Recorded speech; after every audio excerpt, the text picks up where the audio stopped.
Dalam lukisan ratu, terdapat kota-kota, paviliun Qianji, rumah Xiao, dan bahkan detail seperti orang-orang yang lalu lalang di jalan, semuanya tampak hidup. Jika ini benar, ini akan menjadi harta karun. Saya harap ini dapat membantu Anda. Sang ratu bergumam. Saat itu ia tengah memahat patung untuk meredakan suasana panas di kota itu. Setiap goresannya terperinci dan indah. Di pasir kuning, Xiaoyan tiba-tiba berhenti karena napas yang datang dari depan agak aneh. Dan jika aku membunuh Huang Xing dan membantai rakyatku, kejahatan apa lagi yang akan kulakukan selanjutnya? Pasir kuning itu tiba-tiba bergulung kembali membentuk pusaran air, dan kemudian sesosok tubuh berwarna emas gelap tiba-tiba menyerbu keluar, memegang trisula di tangannya, dan menikam Xiaoyan dengan ganas. Ini adalah biawak yang bentuknya sangat aneh, tetapi sedang berdiri. Tangan kayak orang garuk-garuk, dipegang 3 kali pas mau dicuci gatal-gatal pas keluar bunyi dengungan.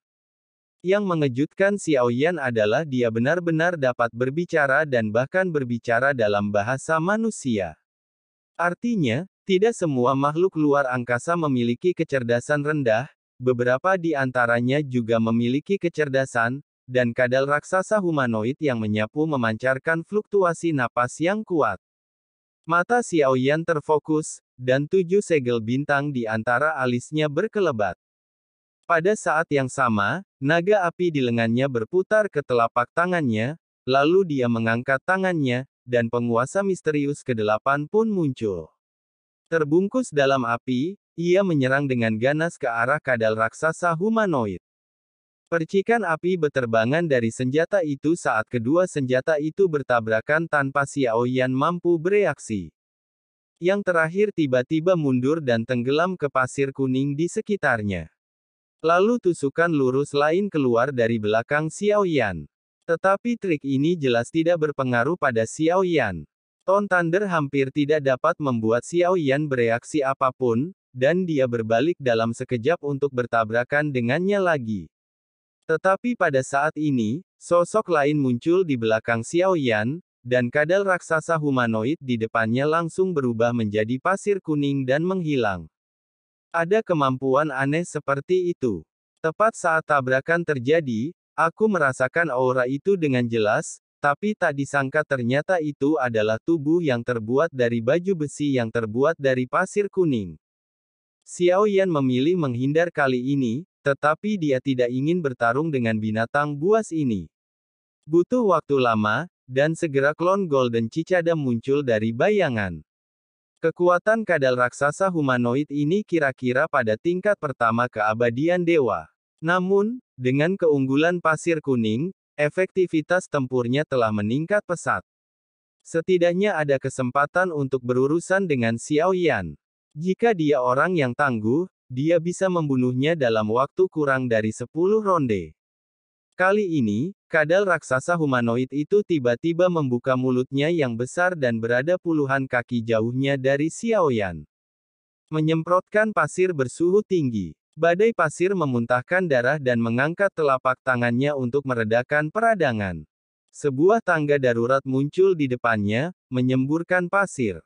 Saat bersentuhan dengan api anti-inflamasi, ia akan langsung mencairkan pasir dan mengubahnya menjadi magma, dan setelah beberapa saat ia akan membentuk bola api magma dan mengembalikannya kepadamu. Dia mengangkat tangannya dan mengayunkannya ke arah kadal raksasa humanoid. Akan tetapi, dia tidak ingin bertarung, dan bahkan tampaknya tidak pernah berpikir untuk melawan Xiaoyan secara langsung. Dia sepenuhnya memanfaatkan keuntungan dari blokade di sekelilingnya dan menggunakan berbagai cara yang tak terbatas untuk menghabisi Xiaoyan. Adapun bola api magma anti-inflamasi, ia dengan cepat ditelan dan menghilang oleh badai pasir. Untuk menghilangkannya, tampaknya semua pasir kuning di sini harus disebarkan.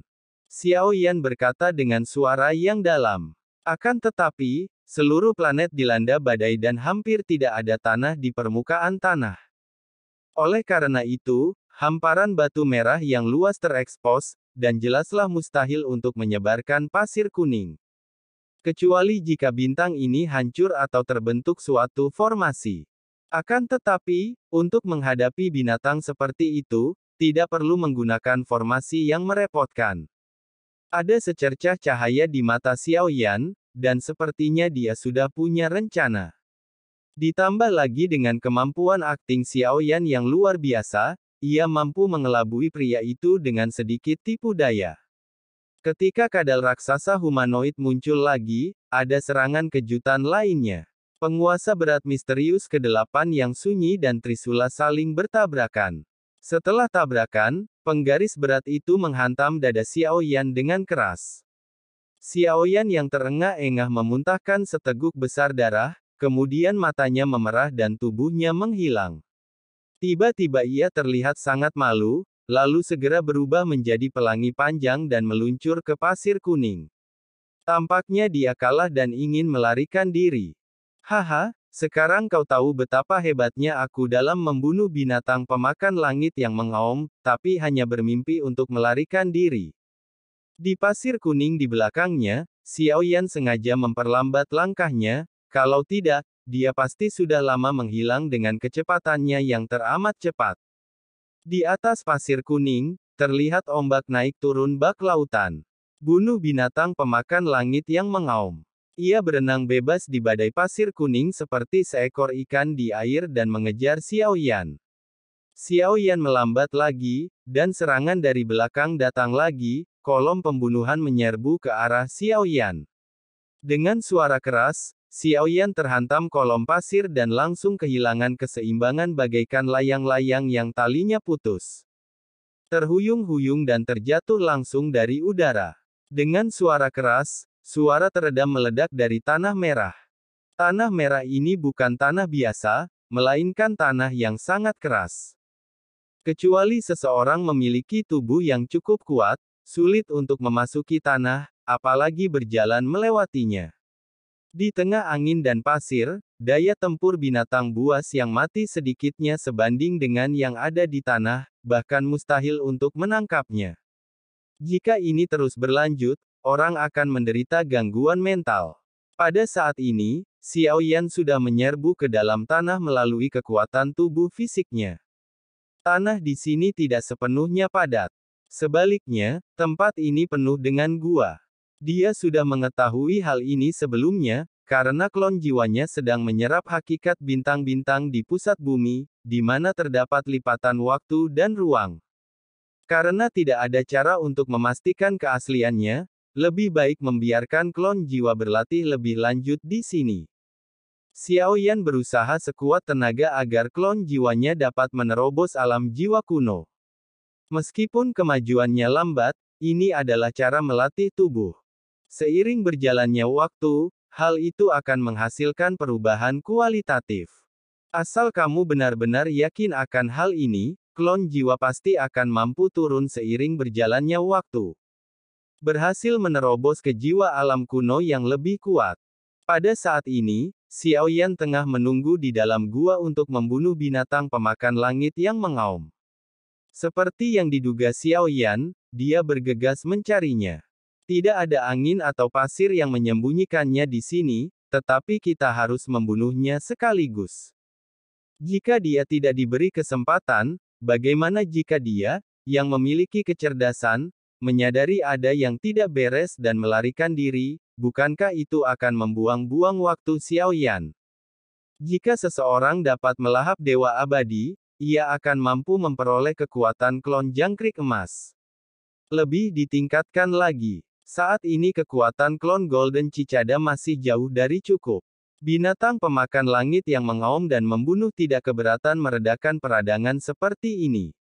Beberapa di antara mereka muncul dan mengumpulkan kilatan di bawah cakar mereka, hampir pada saat yang sama ketika binatang pemakan langit yang mengaum membunuh itu muncul.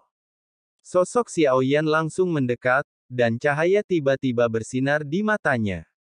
Kekuatannya lebih rendah dari dia. Maka pengendalian Bai Yan sudah cukup untuk mengendalikan fungsi pengikat lututnya, dan pengikatan lutut sudah cukup untuk menentukan hidup atau matinya.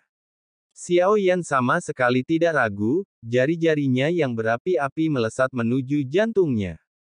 Pertama-tama lukai dia dengan parah dan kemudian bunuh dia. Ada sebuah kota dalam lukisan sang ratu.